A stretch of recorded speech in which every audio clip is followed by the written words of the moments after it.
Welcome back to the deep dive. You know, usually when we sit down to unpack a topic, we have a pretty clear lane. We're either looking at hard science, or maybe some history, or a productivity hack that promises to fix our chaotic lives. Right, the usual suspects. Yeah, but today we are parking the car right at that strange, foggy intersection where rigorous psychology meets moral philosophy. And then without using a blinker, we are taking a sharp left turn straight into the paranormal. It's a really fascinating intersection, isn't it?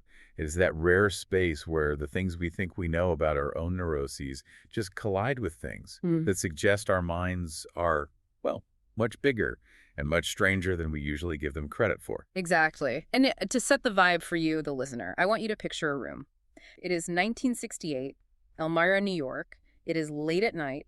The air is heavy, maybe a little cigarette smoke, maybe just the weight of expectation. It is a relaxed scene with friends hanging out, but there is this undercurrent of, let's call it a chilling tension.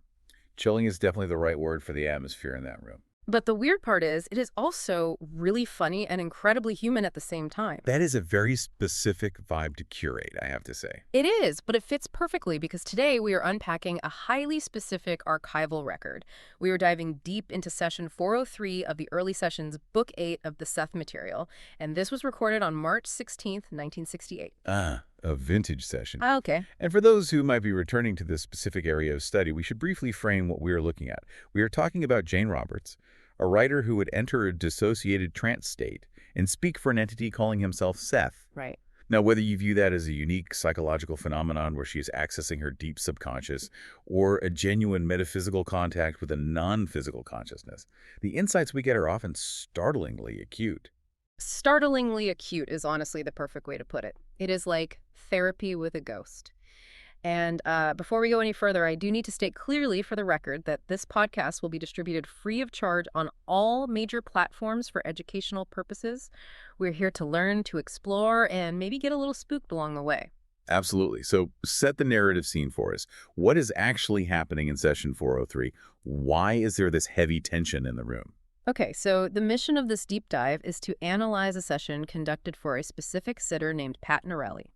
Pat is a friend of Jane and her husband Rob. She has come over specifically for a reading, but there is a logistical problem right out of the gate.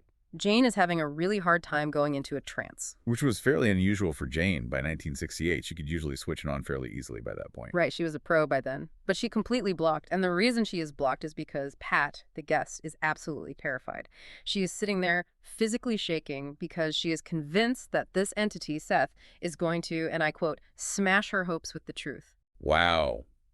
That is such a profoundly human fear, isn't it? Oh, completely. We always claim we want the truth. We say, just give it to me straight. But when we are actually faced with a source that might see right through us, whether that is a therapist, a perceptive friend, or in this case, a purported psychic entity, we panic. We think, oh no, they're going to see all the parts of me I keep hidden in the basement. Exactly. Pat thinks she is about to be exposed, judged, and just crushed. She thinks Seth is going to look at her life and say, you are doing it all wrong. But here's the teaser for what we are about to get into today.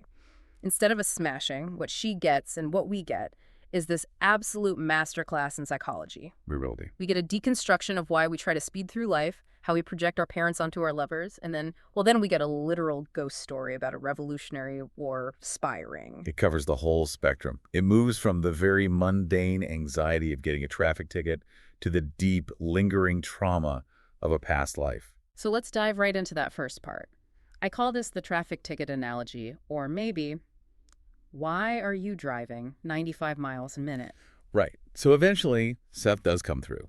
Jane manages to get past Pat's fear barrier. Yeah. And the very first thing Seth addresses is that fear. He doesn't ignore the elephant in the room. He has got this very dry, almost British humor right off the bat. He looks this terrified woman and tells her, I have no whip and I would not use one if I had one. Which is such a disarming way to start a session. He is acknowledging her terror, the fact that she views him as a punisher or a strict judge, and he immediately subverts it. He is basically saying, I'm not here to beat you up. I'm not here to discipline you. But he doesn't just let her off the hook either. He pivots immediately to this brilliant metaphor about driving. Because apparently, Pat drives her actual car like an absolute maniac. And Seth uses this to explain how she, and honestly how most of us drive through our actual lives. Yes, he says we try to drive through reality at 85 to 95 miles a minute. It is this incredible, vivid image of spiritual impatience. I felt personally attacked by this part, honestly. I think most high-functioning people would. It is the core of hustle culture, isn't it? It really is. And Seth talks about getting a traffic ticket. But he is not talking about a cop pulling you over on the highway. He says, you give yourself a ticket when you try to manipulate events for egotistical purposes. Let's unpack that because it sounds a bit dense at first glance. Yeah. What does it actually mean to give yourself a spiritual traffic ticket? It is about the physics of resistance. Mm. Seth is arguing that when we try to force reality to give us exactly what we want, exactly when we want it, we are speeding. We are violating the natural flow of events. So it is like if I decide I absolutely need this specific job promotion by next Tuesday, or I need this specific person to fall in love with me right now, and I am pushing and shoving the universe to make it happen. That is you driving 95 miles an hour in a 30 zone. And the ticket isn't a literal fine you pay at the courthouse. The ticket is the suffering. It is the frustration, the exhaustion, the roadblocks you inevitably encounter. Seth is saying, you cannot force reality to give you what you want.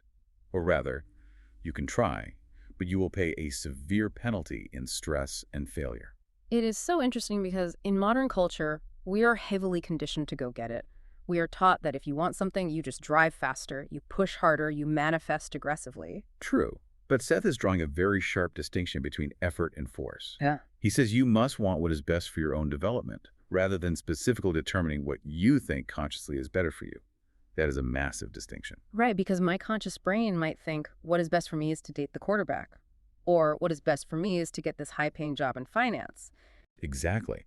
But your deeper self or your overall development might actually need you to be single for a year to learn independence.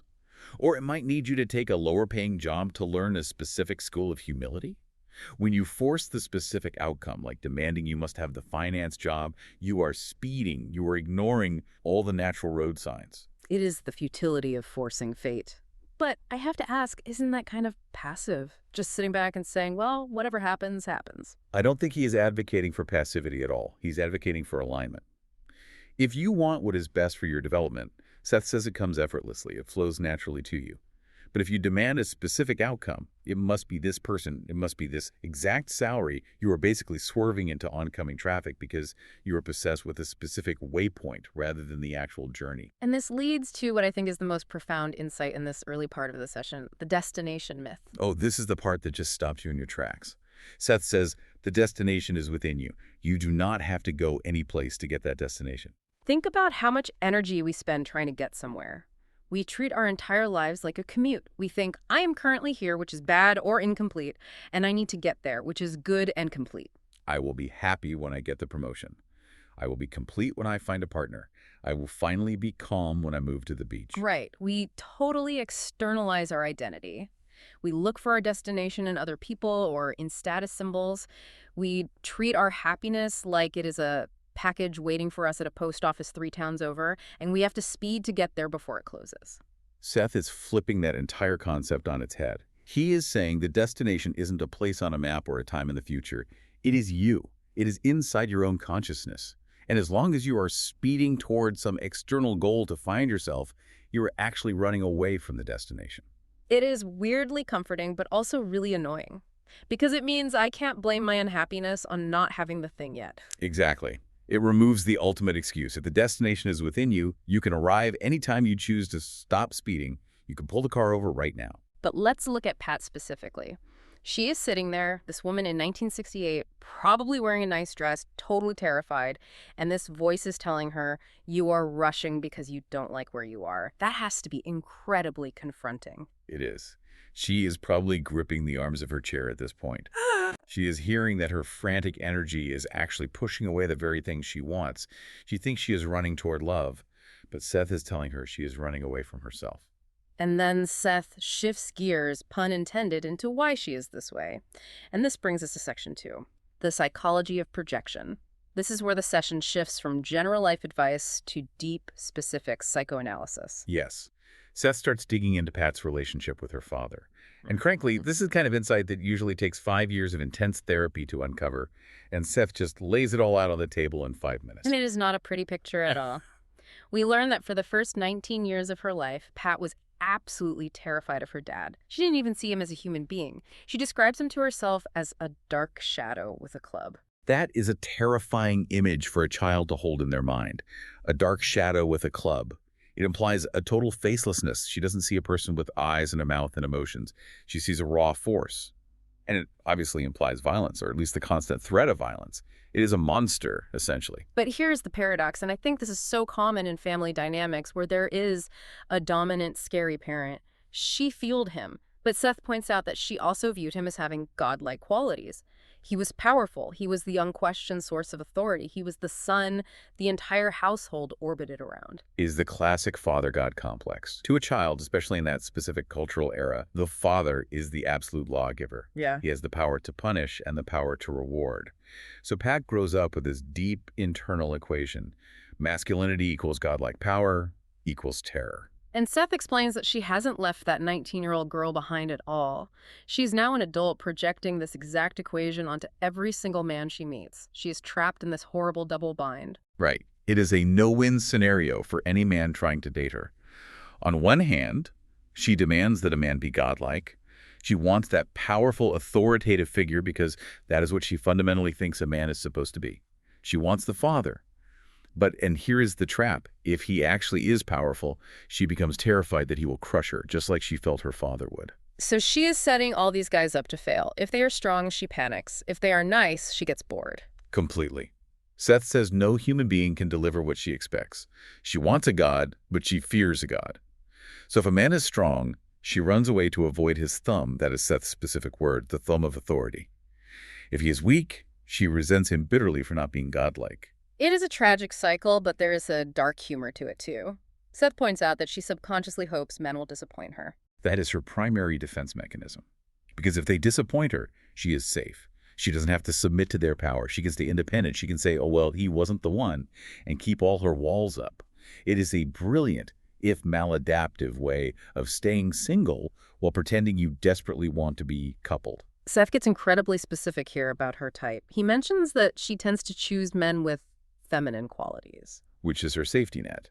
She picks men who seem gentle, passive, or maybe artistic men who are a bit softer, because they don't trigger that shadow with a club fear immediately. They feel safe to her nervous system. But then, inevitably, the other side of the coin flips over. She starts to despise them because they aren't the god figure. She punishes them for the very safety she selected them for. That is devastatingly accurate for so many relationships today, too. We pick someone because they explicitly don't have the trait that hurt us in the past. But then we resent them for lacking that very trait because we subconsciously associate it with excitement or importance. Exactly. And let's go back to the car analogy for a second, because I missed this connection earlier, and it is brilliant. Seth ties this psychology back into her aggressive driving habits. He says, when she is in her car, driving 95 miles an hour, she becomes the powerful male figure. That is fascinating. The car isn't just a vehicle to get to the grocery store. It is a literal suit of armor. The car is her exoskeleton. Yeah. When she's behind the wheel, she's completely invulnerable. She's the one with the power, the speed, the element of danger. She is acting out the aggression and dominance she fears so much in others. It is a way of reclaiming that god power for herself. She becomes the shadow with the club, but the club is a 2-ton Buick. It is just wild to me that a disembodied entity is out here doing better Freud than Freud. He is connecting childhood trauma, local driving habits, and romantic failure into one elegant, unified theory of Pat. It really is masterful work. Seth is peeling back layers of defense mechanisms that Pat probably didn't even know she had. He is showing her that her entire romantic life is just a reaction to a ghost. The ghost of her father's image. Which brings us nicely to the specific ghost she is currently chasing. We need to talk about Section 3, the mirror effect and the story of Dick Reed. Dick Reed. The current object of Pat's deep affection. Or, as we are about to find out, the current object of her massive projection. Seth is pretty brutal here. I mean, he is compassionate in his tone, but the message is brutal. He essentially looks at Pat and tells her, "You do not love Dick Reed. You love the image you have projected onto him." That has got to hurt to hear. You don't love him, you just love your idea of him. But it is so crucial for her development to hear it. Seth explains that Pat and Dick have this very strange, highly stylized relationship. They don't really hang out in a normal, casual way. They don't have a physical relationship at all. Instead, they communicate almost entirely through poetry and esoteric symbols. It sounds incredibly romantic on the surface, right? Exchanging poems, talking purely in metaphors. It feels very Dr. Zhivago. But Seth says they are doing this to specifically avoid real human contact. Exactly. It is a perfectly safe relationship. As long as they're just sending lofty metaphors back and forth, Pat can keep pretending Dick is this godlike, mystic figure, and Dick can keep hiding his true, flawed self behind the verses. If they actually went grocery shopping together or had to deal with a flat tire or a leaky faucet, the illusion would completely shatter. And why does Dick play along with this? Because if I am a guy and a woman is treating me like a literal deity but refusing to actually see me as a person, that sounds exhausting. But Seth has a dead-on read on him, too. Seth says it serves Dick's vanity perfectly. He likes being seen as a god image. It makes him feel incredibly important without him having to actually do the hard work of being a real supportive partner. It feeds his ego to have this woman worshiping him from afar via sonnet. He is happily hiding behind the mask she painted for him. Precisely. And Seth reveals that Dick is actually terrified of adulthood. We learn that Dick still lives at home with his parents. He avoids physical relationships with women entirely. He is essentially a scared boy pretending to be a mystic poet to avoid the messy, demanding reality of growing up. So you have two people who aren't actually seeing each other at all. You have Pat looking at a hologram of her terrifying father, and Dick looking at a mirror that makes him look 10 times better than he actually is. You cannot have a relationship with a hologram. That is the core takeaway there. They are just dancing with phantoms in the dark. Okay, so up until now, this has been a very grounded, if intense, therapy session. We are dealing with childhood dynamics, psychological projection, male ego. But then we get to section 4, and this is where the deep dive takes that sharp left turn into the paranormal that I mentioned at the very beginning. Yes, this is where we definitively move from the psychological to the parapsychological. Seth starts to explain why Dick is the way he is. Why does this grown man still live with his parents? Why is he so fiercely secretive? Why is he so terrified of physical intimacy? And the answer isn't just, oh, his mom coddled him too much. The answer is the American Revolutionary War. This is the exact moment in the transcript where you can imagine the room getting very, very quiet. Seth just takes us back a couple of centuries.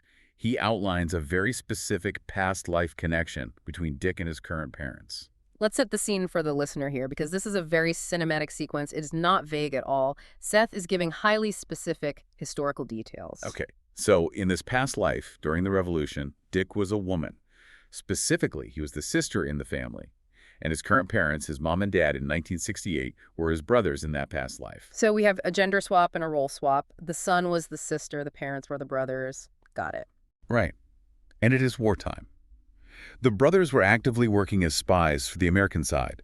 Seth describes them hiding out in a cellar beneath an old inn. He mentions the heavy stone walls, the damp dirt floor. It is dark, it is freezing cold, and they are hiding from the British patrols. You can almost smell the damp earth and the raw fear in the way Jane channels it. And the sister, who is now Dick, is down there in the cellar with them. Yes. And the sister has to go out for provisions. Maybe she is getting food, or maybe she is gathering information for them. But she gets caught. She is captured by the enemy. And this is the massive trauma point. She breaks.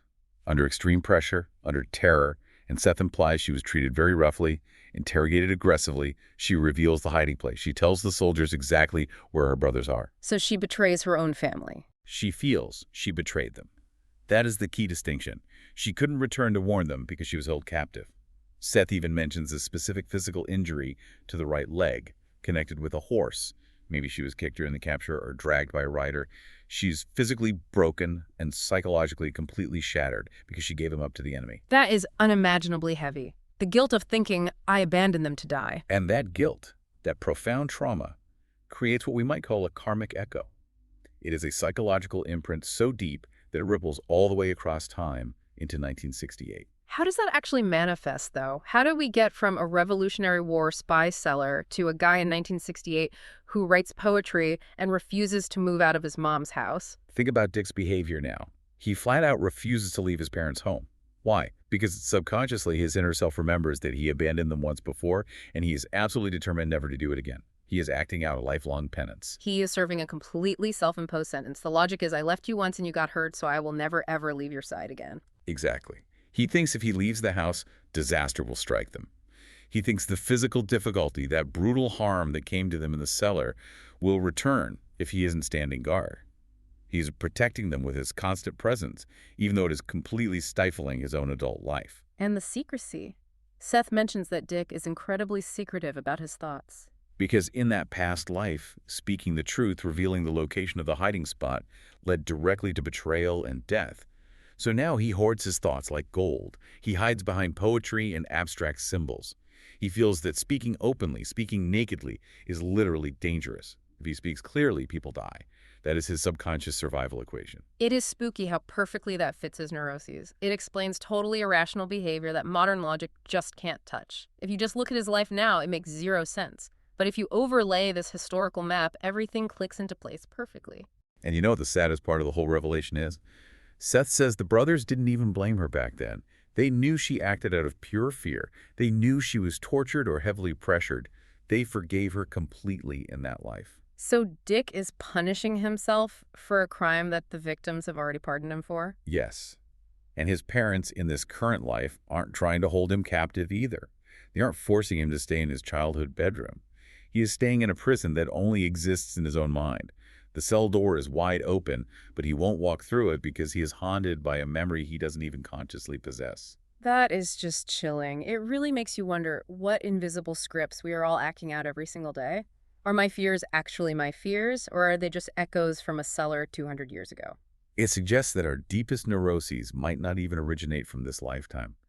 It reframes mental health in a much broader, almost staggering context. It asks us to seriously consider that we are ancient beings carrying very ancient baggage. So let's recap where we are. We have the traffic ticket of impatience, we have the terrifying father god projection, and we have the past life spy drama. This is a massive amount for Pat to take in on a Tuesday night. She came over for a psychic reading, and she got her entire reality deconstructed down to the studs. How do we fix it? What is Seth's prescription for all this? And this leads us to Section 5, the naked reality. Seth's advice to Pat is surprisingly practical for a disembodied spirit. He doesn't tell her to go chant on a mountain. He tells her she needs to stop treating people as exercises for her own self-development. That is a trap a lot of spiritual people fall into, right? The mindset of, oh, this incredibly difficult person is just here in my life to teach me a lesson about patience. Exactly. It completely dehumanizes the other person. It turns them into a prop in the movie of your life. Seth essentially says, stop doing that. He tells her she needs to squint through the peepholes of the projected image to see the real person underneath. He uses that specific phrase, nakedly. Facing a person nakedly. He means without the heavy armor of your psychological projection. Without the image glasses on, he challenges her to look at a man, specifically Dick, or really any man, and not see a god, not see a devil, not see her father with a club, but just see a guy. A flawed, normal, scared human being. Which is terrifying for her, because if he is just a regular guy, then she is just a regular girl, and they have to actually deal with each other on equal footing. There's no pedestal to hide under. Right. No more hiding behind grand myths. If you strip away the God projection, you lose the safety of the impossible standard. You have to be genuinely vulnerable. You have to accept that human relationships are messy and annoying and human, not divine and perfect. I really love that after all this heavy, deep, psycho-spiritual surgery, Seth ends the session on such a light, breezy note. It is not all doom and gloom and past life trauma. He really does. He completely shifts the energy. He starts teasing Rob Jane's husband about going out to buy beer. He playfully calls them earthly refreshments. And he mentions that he, Seth, has never drunk beer himself, but he knew a past personality of his, a guy named Frank Watts, who really liked cigars. It is such a great reminder that Seth, despite being this vast, multidimensional consciousness, still has a distinct personality. He is charming. He even tips his hat. He says, if I had a hat, I would tip it to Pat for her courage. Because even though she was shaking with terror at the start, she showed up. She sat in the chair. She faced the smashing she was so afraid of. And instead of being smashed, she was seen. She was deeply, profoundly understood. And I think that is the ultimate validation. Seth didn't break her. He just casually handed her the keys to her own prison cell. So let's zoom out for a minute as we wrap up. What is the final analysis here? What is the big overarching takeaway from session 403 for the listener who is maybe driving to work right now? I think it all comes back to the core idea of the image versus the reality. We spend so much of our vital energy creating images of people, our romantic partners, our parents, our bosses, even ourselves. We build these elaborate mental statues, and we either fall madly in love with them or we run in terror from them. But the statue isn't real. It is just stone. No, it is not real. And as Seth demonstrates so clearly, you cannot have a real relationship with an image. If you want connection, genuine connection, you have to smash the statue yourself. You have to be brave enough to look at the actual person who is standing right there, warts, traumas, and all. And you have to stop driving 95 miles an hour to get away from your own life. That too. The destination is already inside you. You can literally pull the car over anytime you want. You don't need to earn your identity through speed or force. Man, that is a lot to chew on. It makes you want to just sit in a quiet room and take a long inventory of your own ghosts. It does indeed.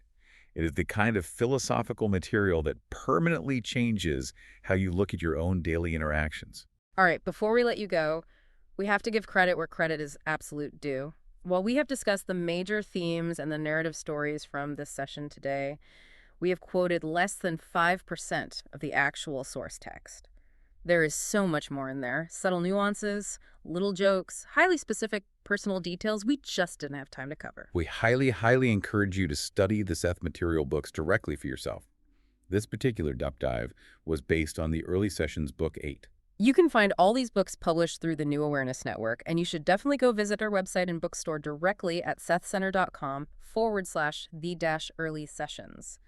Seriously, go buy the books. Reading the unedited transcripts yourself is a totally different, much deeper experience than just hearing us talk about it. It really is. It is a direct transmission of knowledge. The text reads very differently than it sounds in a summary.